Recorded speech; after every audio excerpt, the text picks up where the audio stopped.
В начале 20 века на многих американских роскошных товарах можно было встретить сразу две бирки. Это бирка производителя и бирка сети универмагов, в которой этот товар продавался. Все дело в том, что универмаги привлекали клиентов, клиенты привлекали деньги, и универмаги могли диктовать свои правила. Этот галстук в бесспорном американском стиле и очень роскошно выглядящий, брендирован WH Belk. Это крупная сеть американских универмагов, читается чуть-чуть пороскошнее, чем Macy's, и чуть-чуть попроще, чем Saks of Fifth.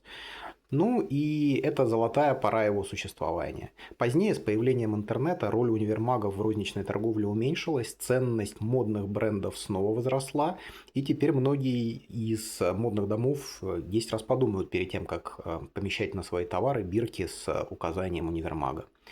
Ну, а такой вот галстук как раз показывает короткий период, когда универмаги были богами торговли и могли себе позволить продавать товары под собственным брендом.